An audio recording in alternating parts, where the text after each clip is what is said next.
the first sparks of dawn never reach the burning hills. Sulphurous mist hangs low, a pale veil that blurs the line between ground and sky, and in that shimmering gray a lone cavalry patrol advances, horses snorting at the stench. Shots crack without warning. 2 riders pitch from their saddles before they understand they are under fire. A third man turns just in time to glimpse an arrow, coal-black and fletched with the red of canyon birds, lodged deep in his chest. The remaining soldiers scatter, yet no matter where they steer their mounts another arrow finds them. When the haze clears, 5 bodies lie still, and the silence that follows is broken only by the hiss of unseen vents spitting steam from the earth. Takota lowers his bow. Beside him, Nayeli exhales a tremor of fury she will later call relief. They have sent a message: no railroad, no bounty hunter, no blue-coated major will cross the Chiricahua Range unchallenged.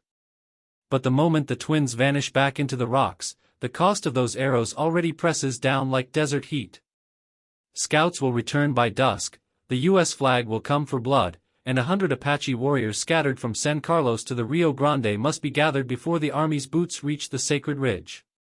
3 sunsets earlier, the twins had stood among cinders where their home once rose. The bounty men who torched the village were after whispered veins of gold said to run beneath the hills, and they left no child nor elder breathing. Takota sifted ashes for medicine bundles he would never find. Nayeli knelt beside their father's charred lance, the wood still warm, and made her vow: every invader, every shovel, every length of steel track would burn as her family had burned. That night she convinced her brother to ride with her, though his heart dragged behind like a broken axle. He spoke of finding the tribal council, of seeking words before war. She spoke of flames. Now, across Arizona territory, rumors of the giant twins travel faster than telegraph clicks. Some claim they are demons risen from lava tubes, others swear they are 7-foot shadows that slip between mesquite branches. Major Aaron Graves reads each dispatch with the steady calm of a man who has crossed Antietam and survived. He respects enemies who stand and fight. Ghost tales irritate him less than the railroad magnates who insist the track must be laid by winter snow. In the major's breast pocket sits a letter from his superiors: pacify the region with minimal expense. He fingers it whenever the engine whistle howls in the distance, a reminder that industry rarely waits for diplomacy. In Tucson, Eleanor Rhodes steps down from a dusty stagecoach clutching notebooks and a folded map. She has convinced her father she needs to catalog mineral strata for the family mining report, but the truth is inked between the lines. She seeks the people her textbooks have flattened into footnotes. She wants to hear their stories before her father's rails erase the hills that cradle them. When she sees the first refugee wagon, Apache women and children forced onto a trackside clearing, her resolve hardens, though she does not yet know the names Takota and Nayeli. At a clandestine camp beyond Skeleton Canyon, the twins convene what warriors remain. Some ride for the promise of defending burial caves, others for the vengeance that dances in Nayeli's eyes. Takota addresses them with a voice that tries to hide its fracture. He speaks of storm clouds over sandstone, of buffalo once plentiful, of treaties signed and broken before the ink dried. He asks them to fight so their children might inherit more than stories. When he finishes, no one applauds. They lift their weapons in silence, an oath heavier than cheers. The railroad pushes south on iron stilts. Surveyors hammer stakes along the slope locals call Dead Man's Spine, unaware that beneath the crust run fissures that belch fire when the barometric pressure shifts. Nayeli rides at night, marking every stake with ash so her scouts can uproot them by morning. Graves responds by doubling patrols. Eleanor slips between both worlds, documenting every arrest, every confiscated horse, every unmarked grave along the grade. In the depot lantern light she writes to Eastern newspapers, begging them to print what she has witnessed. Editors decline: too far, too foreign, too inconvenient for investors. The clash everyone senses finally ignites in a canyon throat where flame vents roar like iron dragons. Under a moon the color of scraped bone, Takota again offers parley. He steps forward unarmed, reciting in halting English the words his missionary tutor drilled years ago: land, sacred, peace.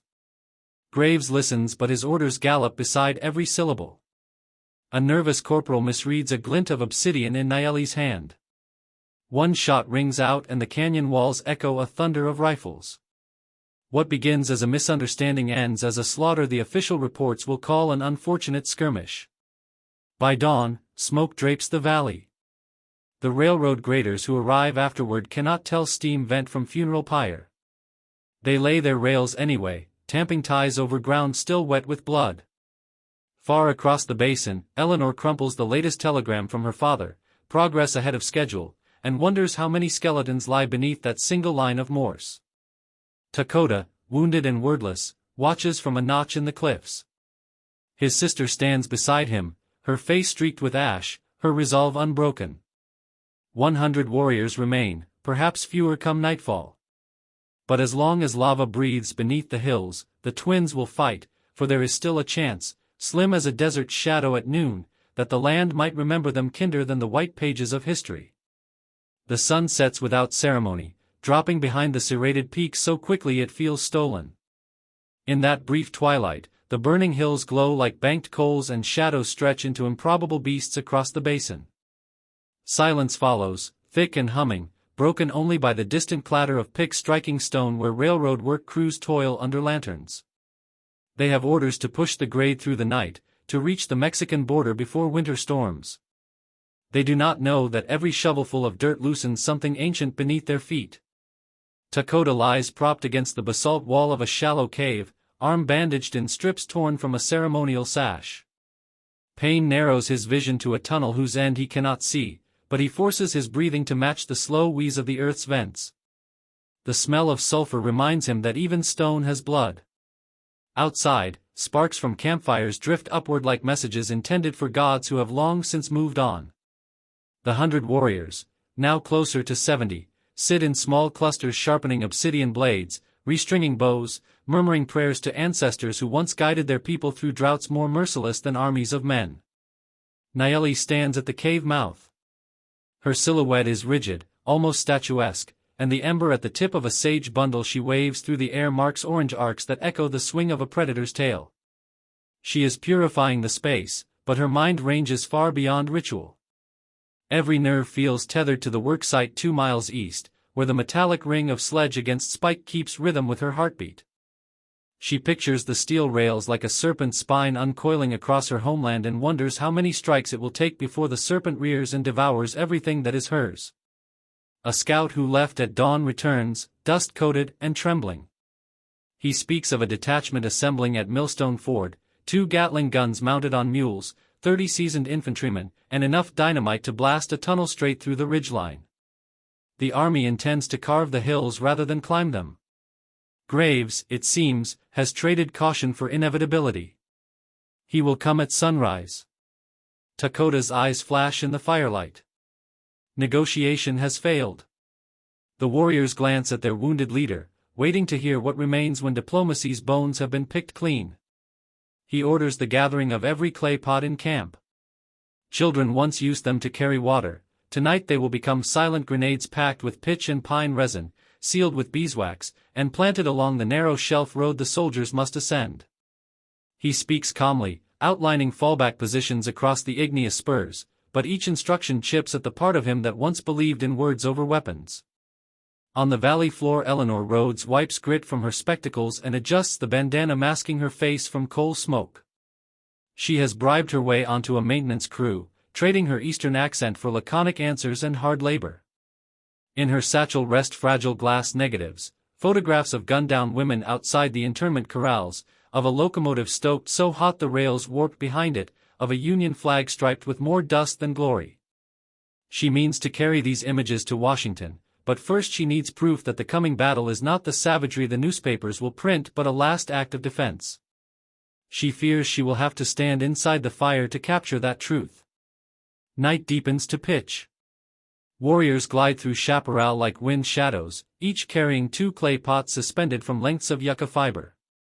Naeli leads them, coat smeared with ash, face streaked white with kaolin so the ancestors can see her in the dark. They follow switchbacks carved by bighorn sheep until they reach the shelf road, 20 feet wide, sheer drop on one side, vertical wall on the other. Here they bury the pots beneath loose gravel. The resin inside will ignite on impact, the wax will splatter molten flame across boots and hooves alike. They work silently, but beneath the hush Naeli hears her pulse echo scripture: if the land burns, let it burn to remember us. Just before dawn the detachment appears, a column of shapes coalescing out of dust raised by their own march. Graves rides near the front, brim of his hat low, jaw set. The twin barrels of a Gatling gun gleam behind him. He signals a halt at the first sharp bend. A corporal dismounts to inspect a suspicious mound, prods it with a rifle, and the earth erupts in a gout of fire so bright it momentarily paints a sunrise against the cliff. Horses rear, soldiers scatter. The second pot ignites under a fleeing mule, detonating the crates of dynamite it carries. The blast punches a gap in the roadbed and sends men tumbling into the ravine. Echoes roll for miles like thunder chasing its tail. From their hiding ledge Takota's archers loose a volley. Arrows whinny through smoke, finding targets in the confusion. Graves rallies his men faster than panic can claim them. He drags a Gatling up the incline himself, feeds the first belt, and sweeps bullets across the ridge. Chunks of obsidian spall where shots strike. 2 warriors crumple beside Naeli, a third drops screaming over the edge. Takota signals retreat deeper into the labyrinth of vents and fissures where horses cannot follow. The soldiers pursue on foot, lungs raw from brimstone. In the maze, visibility shrinks to arm's length.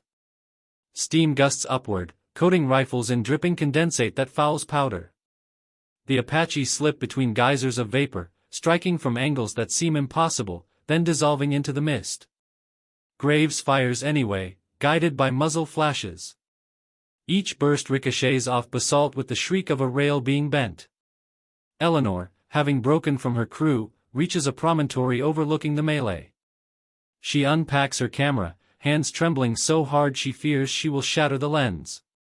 She forces herself to breathe and squeezes the shutter as the first full light of morning bleeds over the hills.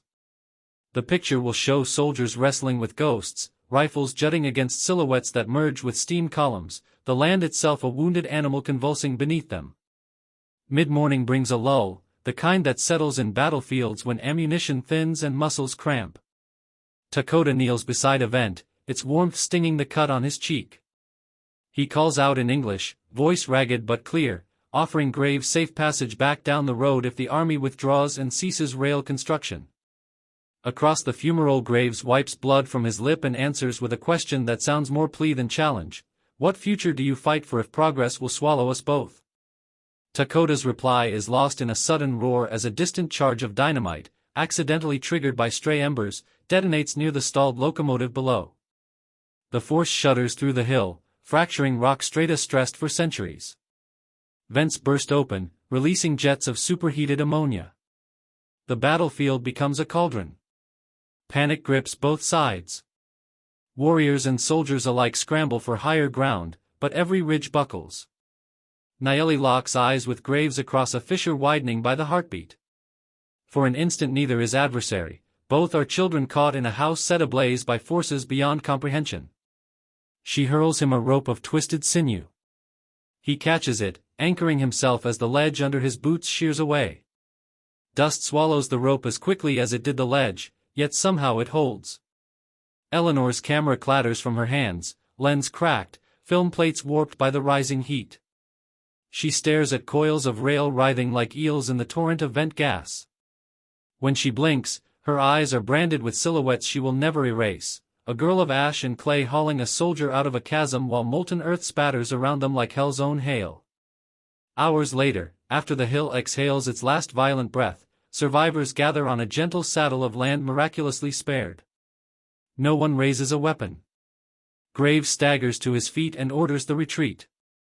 He cites instability of the terrain, risk to supply lines, irreparable loss of equipment. The railroad foremen protest, but the major's signature seals the withdrawal. Tracks will reroute north, adding months to the schedule.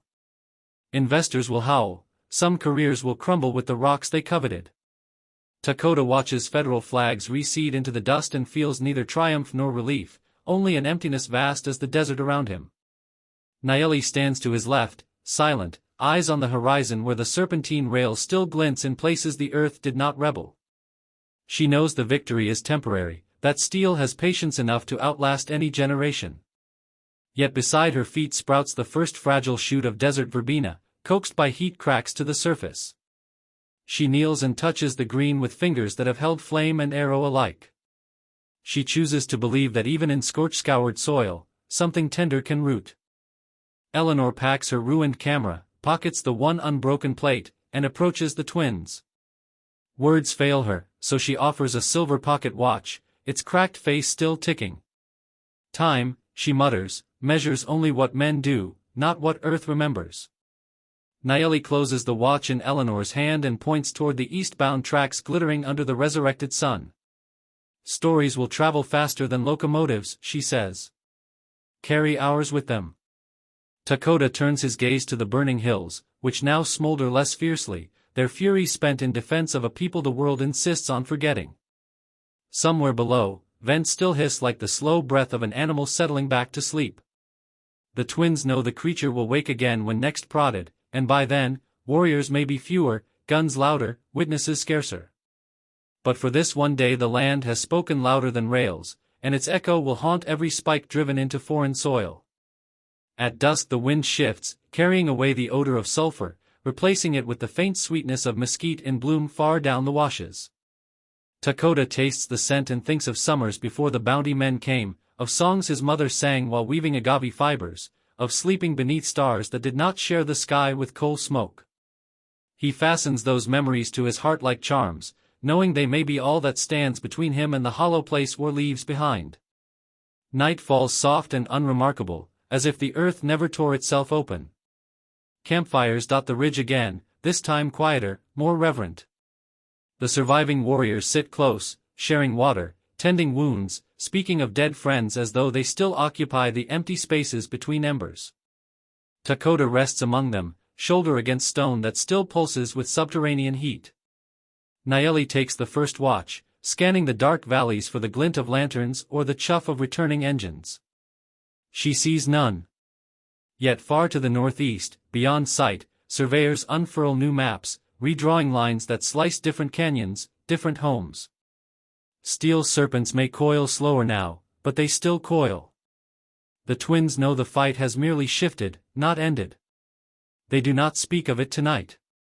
Instead they listen to the land breathe, and for the first time since Ash buried their childhood, the breathing feels, if not peaceful, at least alive. Somewhere in that rhythm, Earth's slow heartbeat, fire's fading growl, they hear a promise the hills have never voiced before: remember us and we will remember you, long after the rails grow cold and the telegraph wires fall silent. A pale half-moon rises, its brittle light snagging on the broken rails that lie abandoned where the blasting ended. Damp rock still steams, turning the canyon floor into a shifting mirage, and every exhalation from the vents carries a faint metallic tang, as if the earth itself remembers iron that tried to brand its skin. Dakota walks the new fault line alone, torch guttering in his good hand, searching for the saddlebags a wounded scout dropped when the ridge sheared away. Each step clangs inside his ribs, in the hush that follows battle even the softest sound seems treasonous. He finds the leather bundle wedged between slabs of basalt, hauls it free, and tests the weight: hardtack, arrowheads, a clay pipe carved with his mother's wedding glyph.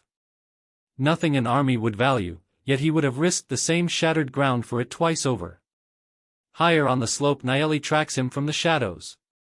Her own torch is unlit, she navigates by the slow pulse of vent glow and the faint shimmer of starlight on obsidian. Pride battles worry in her chest. Dakota's courage has rallied the warriors, but each fresh wound drags him closer to the quiet despair she recognizes from nights they spent huddled over their father's dying fire. She knows the sound of his breathing when he thinks himself alone, the stuttered pull that carries old grief forward like a stone in a river pocket. Tonight she vows not to let him drown in it. Beyond the ridge Major Graves' camp smolders with embarrassed silence. Tents stand, but their crisp military lines have sagged. Gatling parts lie strewn on canvas, their gears fouled by dust fused into glass from the blast. Graves surveys a table of casualty lists lit by one trembling lantern. Each name inked there costs him sleep, but it is the blankness below the last line that claws deepest. Space reserved for the inevitable second engagement, the one investors will demand once they rewrite their orders in politicking varnish and call it patriotism. He turns the parchment over, unwilling to leave room for ghosts that have yet to die. Farther east, Eleanor Rhodes crouches inside an abandoned way station, sleeves rolled to the elbow as she mixes a pan of developer in stolen water. The single glass plate that survived the eruption tilts against the lamp. Slowly an image blooms, steam columns curling like white serpents, silhouetted figures locked in a balance of war and rescue, one slender rope bridging a chasm as wide as history. She studies the shapes until her eyes sting, then fixes the plate in brine, as though salt could preserve not merely a picture but the moment's fragile mercy. The photograph cools under starlight while Eleanor drafts her letter of witness. She writes of corporate bribes, of dynamite caches hidden inside grain shipments, of a ridge that bled lava when men called it profit. She does not soften her words, she knows Eastern editors will blunt them soon enough. Each sentence she presses into the paper feels like a plank laid in a bridge whose far shore she cannot see. Dawn arrives raw and colorless, an hour when nothing living should be awake, yet every soul in the hills feels the air shift. A tremor ripples through the crust, no explosion this time, but a low rumble, a throat clearing after the scream. Vents sigh open, sulfur skirts the campfires, and somewhere beneath the cracked shelf road comes a dull metallic clink, rhythmic as pick on spike. Nayeli hears it first. She slips past the drowsing perimeter, follows the sound down the switchbacks, and halts abruptly. Two surveyors in railroad gray kneel at the verge of the landslide, driving a measuring rod into unstable scree. They think themselves unseen. One consults a theodolite while the other sketches coordinates. Their hushed excitement carries up the slope. Engineers have calculated a cheaper detour along the northern drainage, using the very fracture yesterday's blast created. The war, it seems, has granted the railroad a shortcut. Nayeli looses an arrow that thuds into the dirt between the men's boots. They scramble, curse, flee downhill without instruments, leaving pages of figures fluttering in the morning wind. She collects the abandoned map. The proposed line snakes through burial caves older than the Confederacy, older than the Spanish, older than the stories missionaries stole for him books. She crushes the parchment and feels the serpent writhe beneath her knuckles. Before sunset the twins convene what remains of their council on a bluff overlooking the new fissure. Word travels, soldiers retreating were mere pause, not defeat, the company payroll still jingles in wagons behind them. Warriors argue until tongues blister. Some insist on striking the northern line tonight, others whisper of famine in the reservation camps, children who will starve if hunters die chasing iron. Takota listens, chest threaded with pain, and says little. He believes the land itself has spoken loudest, eruptions, cave-ins, a gorge wide as betrayal. Perhaps that is warning enough. But when he studies Nayeli's face he sees wildfire coiled behind her eyes, an ember that will not wait for drought. They withdraw from the council before consensus forms. At their childhood lookout, an outcrop shaped like an eagle's beak, they sit with knees drawn high against the chill. Takota places the salvaged clay pipe between them, unlit. He tells his sister of a dream he carried through fever, rails laid in concentric circles around the burning hills, soldiers patrolling every tie, but in the center the vents roar higher until the steel softens like wax and pools into useless coils.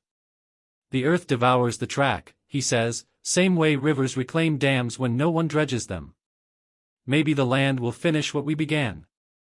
Nayeli studies him, wind whipping stray braids across her mouth, tasting volcanic grit. Land remembers, she allows, but men build faster than memory heals. If we do nothing, the rails will return. And next time they'll come with priests and lawyers instead of guns, and no one will call it war. Their impasse wears until moonrise. In the silver glow they notice something neither had seen, the shelf road, once rigid gray, now glints faintly red where fresh-cooled magma has glazed its surface. Takota dips his fingers, finds the rock still warm. He hears again the metallic clink, this time echoing inside the fissure itself, and realizes the vents have shifted, leaving hollow chambers beneath the proposed detour. Weight enough might collapse them, burying any future grade under a mile of rubble. The earth offers a weapon, but only once. They gather volunteers, the swiftest runners, the surest climbers, the few who can carry fuses as long as a cornstalk without trembling. Eleanor joins unbidden, cradling blasting caps in her skirts. Her presence draws protest until Nayeli snaps that cartridges cannot tell skin from policy. By midnight they perch along the fissure's rim, setting charges where basalt overhangs are thinnest. Every strike of the hammer sounds louder than cannon fire in the stillness, but the canyon swallows noise like a confidant. While they work, Dakota whispers a prayer he half remembers, offering tobacco dust to the vents. He no longer asks the spirits for victory, only for clarity. Let the land decide whose stories survive. Ignition lines snake back to a single post at the ridge top. The first false light of dawn washes the hills gray amber when they retreat. Dakota holds the torch. Memories dart through him, his mother's hymn in a tongue missionaries forbade, the rattle of the first locomotive he ever saw, the taste of kettle corn a vaquero once offered him outside Tucson. He wonders which memory the blast will carve deepest. He lowers the torch, breath catching on injured ribs, and touches flame to fuse. Fire races, dipping out of sight, and for 9 heartbeats nothing happens. Then the ground jerks sideways, a giant shrug, and stone that has stood 30 million years shivers like wet hide. Sections of the fissure drop into darkness. Caverns collapse in successive roars, each deeper than the last, until the hills echo like a drum of gods beating war from below. A plume of pulverized basalt geysers skyward, blotting the sunrise, and a wind surges outward so hot it sears hair and singes cedar trunks along distant slopes.